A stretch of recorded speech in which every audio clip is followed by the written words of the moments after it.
레오나르도 다빈치라고 하는 화가를 여러분들이 잘 아실 겁니다. 그분이 그린 그림 중에 최후의 만찬이라고 하는 위대한 작품이 있는데, 이 작품에 대한 아주 유명한 일화가 있습니다.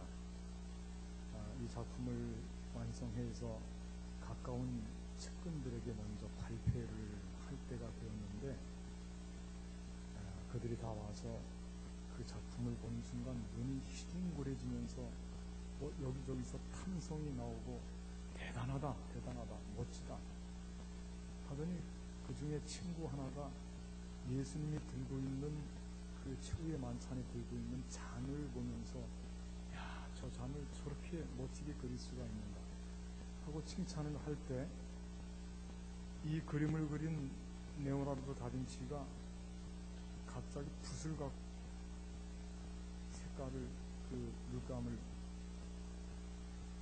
그 잔에다가 칠해버렸다는 겁니다. 그렇게 찬사가 있는 거예요. 그 사람들이 더 깜짝 놀랐죠. 당신 지금 뭐 하는 짓이냐. 그때 정색을 하고 하는 이야기가, 내 의도가 아니야. 나 이 그림 실패했어. 나는 예수님이 들고 있는 이 잔을 여러분들이 집중해서 보도록 그린 그림이 아니에요. 예수님 얼굴을 여러분들이 집중해서 보도록 그려야 되는데, 예수님 얼굴이 보이지 않고 그 잔을 보았으니 잔을 지워야지 하고 지우고 다시 소박하게 그려서 모든 눈빛이 예수님의 눈과 만나도록, 예수님의 얼굴에 집중하도록 그림을 다시 그렸다는 일화가 있습니다. 우리가 성경을 볼 때도 이건 참 중요한 적용이 될 것 같습니다. 성경을 우리가 늘 신앙인으로서 보고 읽고 묵상하고 외우고 하는데, 성경에서 우리가 꼭 봐야 되는 분이 있습니다. 모든 성경은 하나님의 감동으로 된 것으로서 하나님이 원작가이시죠. 모든 시대마다 하나님이 쓰시는 사람들을 들어서 성경을 썼습니다만, 그런데 그 성경의 주인공이 누구냐? 그 주인공은 예수님인 줄로 믿습니다. 예수님이 보여야 되는 겁니다. 예수님. 지엽적인 것을 봐서는 그거는 성경을 마치 수박 겉핥기식으로 대하는 것입니다.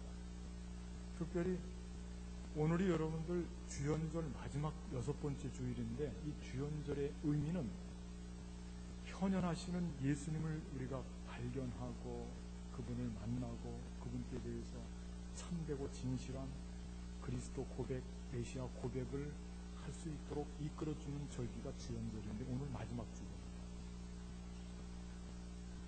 그런데 주님을 만나지 못하고 그냥 지나갈 수 없어서 주연절 마지막 주일에는 교회 전통에서 보통 이 변화산에, 물론 변화산이라고 하는 명칭의 산은 없습니다. 예수님께서 변형된 그 사건을 통해서 별명을 얻은 산이 이 변화산인데, 그래서 보통 교회 전통 속에서 이 주연절 마지막 주일에는 이 변화산 사건을 본문으로 해서 설교를 하는 그런 전통이 있습니다. 그래서 오늘 저도 여러분들께 이 변화산의 사건에 대한 말씀을 들고 쓴 것입니다.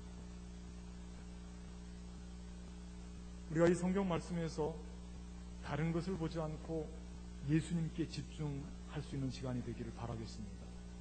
예수님이 보여야 됩니다. 예수님이 누구실까? 조금 부정적인 이미지가 있긴 합니다만, 예수님의 정체가 뭐냐? 정체가. 예수님의 본질이 뭐냐? 그거 봐야 되거든요. 주연절 기간 동안에 놓치지 말고.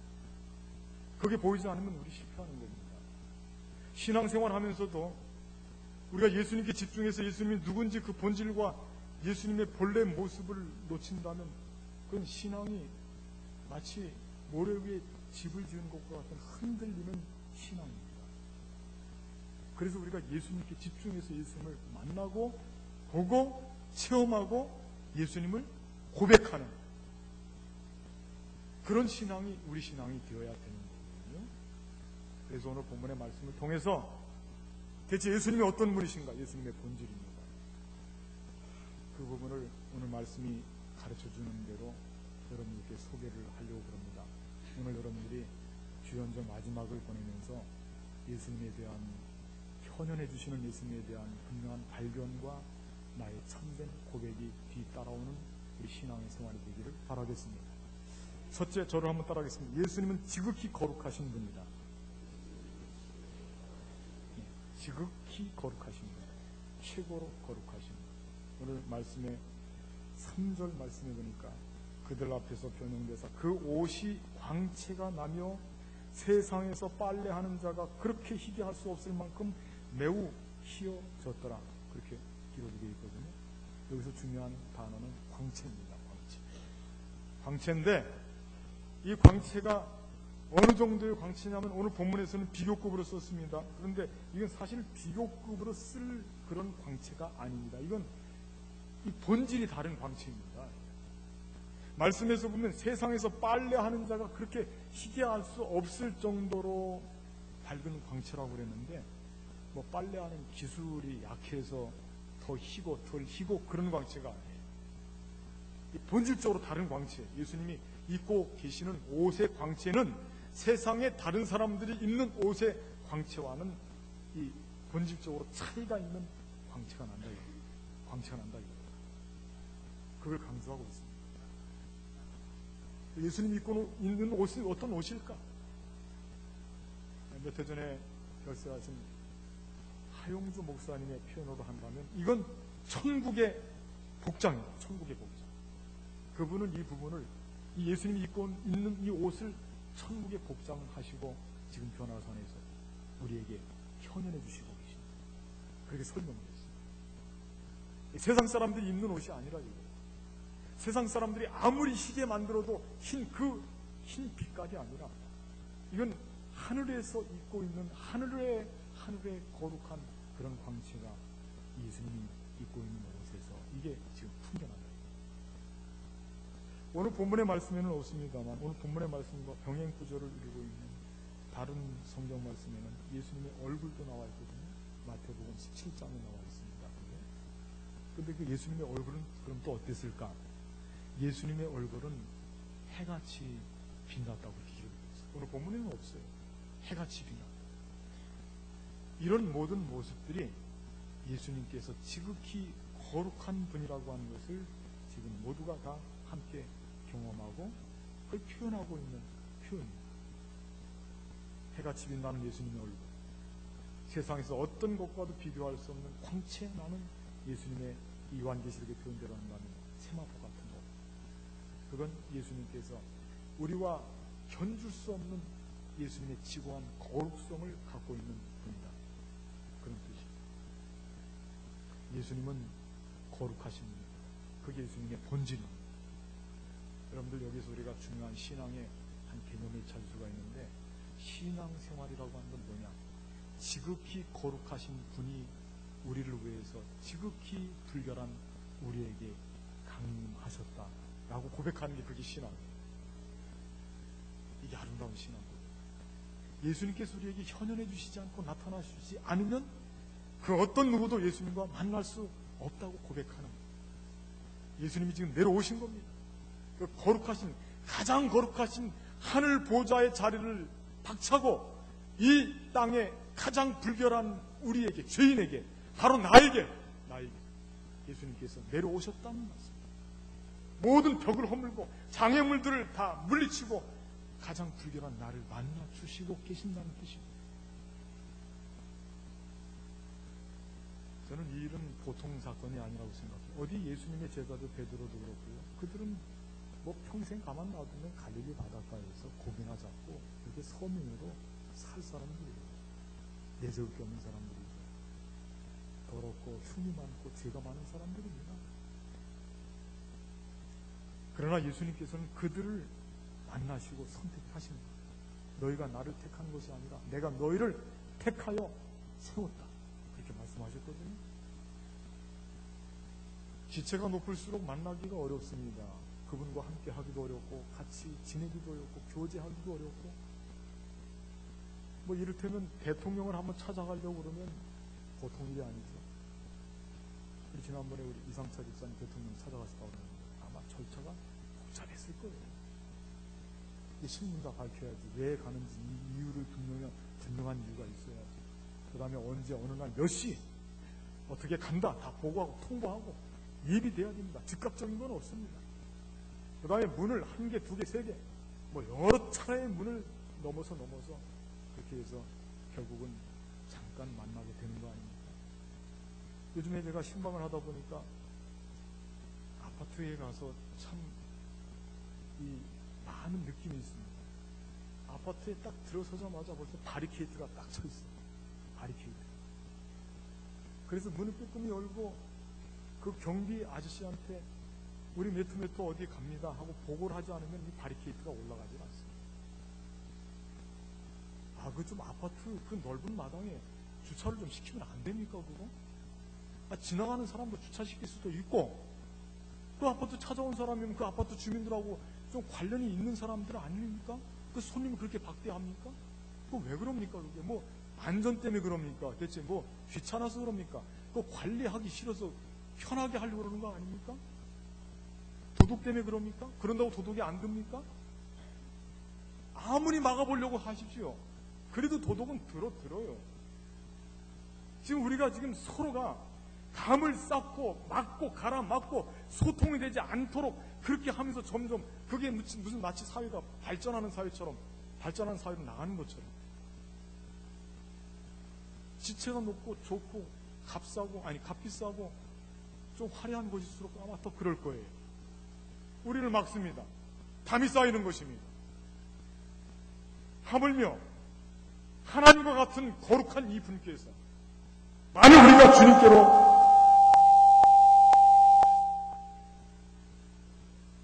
나가기 위해서 노력만 하는 것으로 주님께로 나간다면 아마 우리는 그 길이 막혀서 나갈 수가 없을 거예요. 하나님께서 예수님께서 우리를 향해서 그 모든 막힌 담을 다 헐어내고 친히 하늘의 보좌를 내려놓고 이 땅에 내려오셔서 이 천하고 죄 많은 나를 만나 주시니까 내가 예수님 만나는 거지. 여러분도 마찬가지. 예수님은 지극히 거룩하신 분. 신앙은 바로 여기서부터 출발합니다. 지극히 거룩하신 분이 그 하늘 보좌를 버리시고 이 천하고 천한 나와 같이 불결한 이 죄인을 찾아오셔서 나와 교제하시고 나를 어루만지시고 나를 하나님의 자녀로 삼아주셨어요.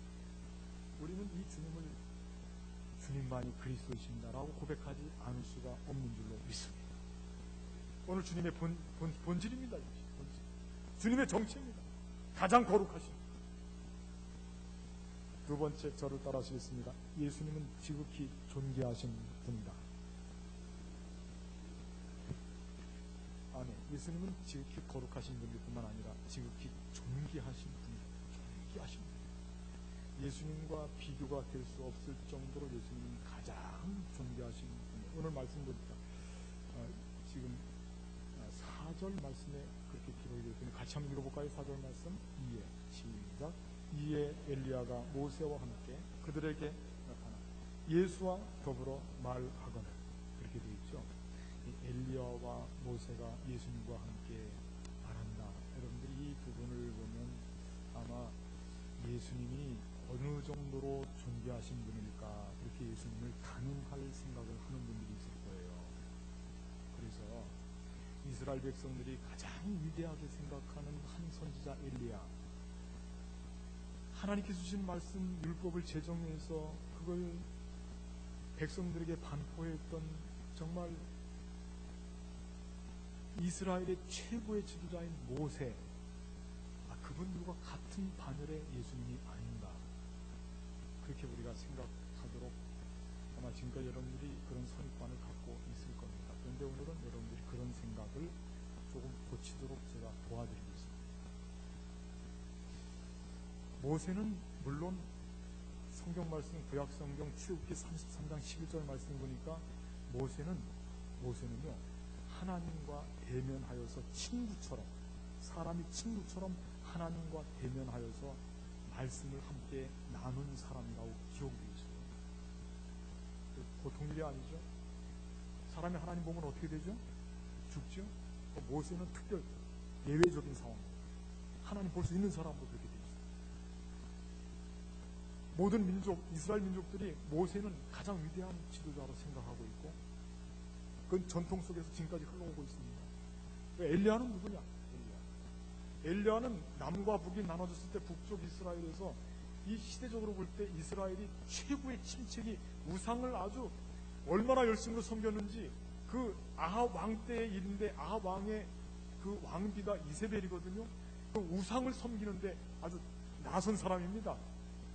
그때 당시에 이 우상의 허구를 파헤치고 오직 우리가 믿고 섬기는 하나님만이 참 하나님인 것을 그들과 이 소위 갈멜산의 전투입니다. 그거를 증명해 준 선지자가 누구냐면 엘리야. 최고의 선지자예요. 엘리야. 최고의 지도자가 모세입니다. 예수님은 어떤 분이냐? 이들과 말씀을 나누는 분이다. 그렇게 해서 그럼 예수님께서 이분들과 거의 동급인 것 같다. 그렇게 생각하는데 제가 여러분께 드리는 말씀은 동급이 아니라는 말씀을 드리는 거죠. 동급이 아니다. 예수님이 저라면 따라가 예수님이 은혜를 베풀어 주셔서 모세를 만나고 엘리야를 만나고 있는 것이다. 믿습니까? 모세가요 하나님을 만나는 건 하나님의 전적인 은혜를 통해서 하나님을 만나는 거예요. 엘리야도 하나님의 은혜를 통해서 그가 죽지 않고 병거 타고 하늘로 승천했습니다. 하나님의 특별한 은혜입니다. 지금 모세와 엘리야가 예수님을 만나는 건 대등한 관계로 만나는 게 아니라 저 옛날 시내산에서 모세가 하나님의 은혜를 받아서 하나님과 대면해서 말을 나눴던 것과 같이 지금 오늘 이 변화산에서 예수님의 은혜를 받아서 모세도 엘리야도 주님 앞에서 지금 함께 말씀을 나누고 있다는 뜻입니다. 같은 격이 아니에요. 같은 격이 아니라니까. 예수님이 은혜를 베풀어 주셔서 지금 시대를 초월해서 모세도 엘리야도 하나님을 만나고 예수님을 만나고 제자들도 예수님을 만나고 은혜를 베풀어 주시면은 이 머저리 같은 나도 벌레 같은 나도 주님께서 은혜를 베풀어 주시면 우리도 못 만날 이유가 없어요. 우리도 예수님 만나게 될 줄로 믿습니다. 그래서 우리가 예수님 만나는 거예요. 존귀하신 분이에요. 지극히 존귀하신 분. 사람과 비교될 뿐이 아닙니다. 그래서 우리는 이 주연절 때만 되면 예수님밖에 없다고 고백하는 거예요. 다른 이로서는 구원을 얻을 수 없나니 천하 사람에게 구원을 얻을 만한 다른 이름을 우리에게 주신 일이 없다고 사도행전 4장 12절의 말씀과 같이 고백을 하는 것입니다. 존귀하신 예수님, 가장 존귀하신 예수님은 우리를 그 존귀한 자리, 거룩한 자리를 탁 차시고 내려오셔서 은혜를 베풀어줘서 만나서 이 죄 많은 우리가 주님 만나서 구원받고 신세가 고쳐진 거예요. 얼마나 감사한 일입니까? 지금 베드로는 이 너무 감사한 일 때문에 여기서 우리는 내려가기 싫습니다. 초막셋을 짓고 싶습니다. 하나는 주님을 위해서, 하나는 모세를 위해서, 하나는 엘리야를 위해서 짓고 싶습니다. 여기서 살고 싶습니다. 그건 무슨 뜻이냐면 예수님을 은혜로 모세도 엘리야도 만났듯이 베드로도 지금 예수님 은혜로 만나서 격이 높아진 자기에 대한 이 뿌듯함이거든요. 자기가 무슨 말 하는지 몰라요. 그런 말씀. 이 말씀이 지금 자기가 지금 무슨 말 하는지도 모르면서 지금 말을 하고 있는 거예요. 누가복음에 보면 동행 9절에 보면 그렇게 나와 있습니다. 이 베드로의 고백 때문에 우리가 예수님을 모세와 동격이라든지 엘리야와 동격이라든지 그렇게 고백할 뿐이 예수님이 아니라는 것을 여러분들이 분명히 마음속에 고백으로 맞이해 드리고, 예수님은 뛰어나신 분, 가장 존귀하신 분, 엘리야도 넘는 분, 모세도 넘는 분, 예수님은 하나님께서 이 땅에 가장 거룩하신 존귀하신 분으로 우리에게 보내주신 분이다. 그렇게 고백하는 것이 주연절의 아름다운 고백이 되는 걸로 믿습니다. 그런 고백을 오늘 변화산을 통해서 우리가 나눠야 될 것입니다. 세 번째 저를 따라 있으면 예수님은 지극히 절대적인 분이시다. 예수님은 거룩하신 분, 존귀하신 분, 그 안에 절대적인 분. 말씀 한번 읽어보겠습니다. 7절 말씀 같이 한번 읽어보겠습니다. 마침 구름이 시작. 마침 구름이 와서 그들을 덮으며 구름 속에서 소리가 나되 이는 내 사랑하는 아들이니 너희는 그의 말을 들으라 하는지. 너희는 그의 말을 들으라 하는지. 이게 무슨 뜻이냐? 너희는 그의 말을 들으라. 이건 하늘의 음성이거든요. 하나님의 음성이거든요. 하나님의 말씀이 여기 예수님의 말씀이다. 내가 하는 말이 예수님이 하는 말이다. 그런 뜻이에요. 하나님의 말씀과 예수님의 말씀은 차이가 없다. 그런 뜻입니다. 예수님은 하나님이시다. 그런 뜻입니다. 절대자라 그런 뜻이에요. 예수님께서 직접 예수님에 대해서 그런 평가를 했어요. 나와 아버지는 둘이 아니고 하나다. 그렇게 말씀하셨어요. 의심하는 도마가 부활하신 예수님을 만났을 때 예수님께 대해서 나는 예수님을 만져보지 않고는 고백할 수 없습니다. 그때 예수님께서 손에 못자국을 보여주시고 허리에 창자국을 보여주셨습니다.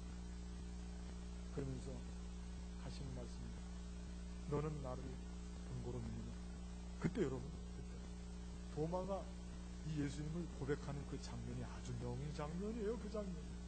그때 도마가 이 고백이 뭐라고 고백을 하느냐면, 오 주님, 오 나의 하나님. 사람 따라할까요? 오 주님, 오 나의 하나님. 그게 도마의 고백. 저는 이 고백이요, 베드로의 고백 이상으로 저는 좋아요. 하나님을, 예수님을 하나님하고 같이 고백합니다. 그리고 말씀 보니까 이 뒤에 8절 말씀 보니까 문득 둘러보니 그 다음에 봤어요. 그랬더니 아무도 없어요. 거기에 아무도 보이지 아니하고 누구만 계시냐면 오직 예수님과 자기들만, 오직 예수님만 계시고 마지막까지 계시는 분이에요. 다 지나갑니다. 아무리 위대한 삶을 살았던 사람들, 모든 위인들도 시대가 가면서, 역사가 흘러가면서 다 지나갑니다. 없어집니다. 그러나 끝까지 우리와 함께 남아있는 분은 오직 누구? 예수님. 예수님만 남아있는 것이, 예수님만 보이는 거예요. 예수님만 내 품 안에 계시는 겁니다. 아주 옛날에 로스앤젤레스인가 거기서 그 텔레비전 광고를 하는데, 안경을 파는 안경점에서 광고를 하는데 그런 광고를 했고요. 그 안경점 주인 사장님이 아주 어눌한 말로 저는 안경밖에 모릅니다. 그렇게 말 한마디를 했대요. 그리고 그게 방송에 나갔대요. 그런데 여러분들, 이 광고 방송이 이게 제1 광고다. 광고 모든 회사에서 그 해에 최고 광고상을 어떤 이 광고에 줬느냐면 저는 안경밖에 몰라요. 그거에 줬다. 그게 무슨 뜻이냐면 자기는 일생 동안 안경과만 살았다는 뜻입니다. 이 신앙적으로 볼 때는 신앙 고백과 같습니다. 교회에 와서 예수님만 보이는 거예요. 우리 생활 속에 다른 거 보이지 않는 거예요. 예수님만 보이는 거예요. 오직 예수님만 붙잡고 사는 거예요. 한눈 팔지 않는 거예요. 다른 것을 보면 우리가 놓치기 때문에, 실족하기 때문에, 떨어지기 때문에, 빠지기 때문에. 개성의 북쪽으로 16km 정도 가면 거기에 산이 하나 있는데 그 산의 이름이 천마산이에요. 천마산에 박연폭포가 있었는데 우리 박권사님 잘 아시겠죠? 박연폭포. 근데 그 박연폭포를 가는 길에 무서웠어? 박연폭포로 가는 길에 이상한 일이 있어요. 가다 보면 높은 절벽인데 이 틈이 한 1m밖에 되지 않는데 이게 철리길 낭떠러져요. 근데 그 1m 정도 되는데 이 바위에서 이 바위로 넘어가는 길이 1m밖에 안 된다니까요. 근데 사람들이 거기 와서 딱 멈추는 거예요. 건너가겠습니까? 못 건너가겠습니까? 못 건너가요. 그 아래 천길 낭떠러지니까 1m밖에 안 되는 거예요. 그런데 만약 우리가 그 절벽 아래를 보지 않는다면 건너갈 수 있을 줄로 믿습니다. 거기를 보니까 못 건너가는 거예요. 앞에 아름답게 피어있는 꽃을 보면 건너가는 거예요. 그냥 조금만 점프하면 건너갈 수 있는 거예요. 그것을 못 건너가는 거예요. 마지막까지 우리가 볼 수 있고 우리가 봐야 되는 분은 누구냐? 오직 예수님밖에 없는 줄로 믿습니다. 예수님 보지 않으면 베드로도요, 바다에서 밤에 예수님이 오라고 그러니까 이 유령인가, 그래서 예수님 당신 누굽니까? 와라, 이리 와라. 예수님 보고 자기도 걸어봤어요. 걸어줘. 그런데 바람이 휙 불면서 파도가 치니까 깜짝 놀라서 예수님을 보는 눈이 그만 파도를 보고 바다를 봤어요. 그때 베드로는 자기도 모르는 사이에 그만 빠져 들어가고 말았습니다. 예수님 보지 않고서는 실족하는 거예요. 신앙생활할 때 교회 나와서 예수님 보지 않으면 실족합니다. 여러분들, 교회는 아주 의로운 사람들만 나오는 것이 교회가 아니에요. 교회는 죄가 있어서 나오는 거예요. 상처가 있어서 나오는 거예요. 문제 해결받으려고 나오는 겁니다. 때가 있는 사람들이 목욕탕에 가듯이 우리는 지금 그런 식으로 나와 있어요. 여러분들 이런 나의 상태를 다 우리가 공감하지 않습니까? 그런데 우리가 나와서, 교회에 나와서 사람들을 보게 되면 상처를 받아요. 예수님을 바라보지 않고 십자가에 집중하지 않고, 저는 오늘 이 말씀들 중에서 다른 거 다 잊어버려도 요 단어는 여러분들이 가슴에 그냥 각인하시기 바랍니다. 8절 말씀에 보니까 문득 둘러보니 아무도 보이지 아니하고, 뭐라고 되어 있습니까? 오직 예수. 저를 한번 따라할까요? 오직 예수. 오직 예수. 주연절 마지막 주일에 여러분들 가슴판에 깊이 새겨야 될 말씀, 오직 예수. 이 말씀 새기시고 예수님께 대한 신앙의 고백이 흔들림 없이 주님 오시는 날까지 이 믿음으로 굳게 서서 믿음의 선한 싸움에 승리하시고 하나님 앞에 영광 돌리는 저와 여러분들이 되시기를 주님의 이름으로 간절히 부탁을 드리겠습니다. 기도하십시오.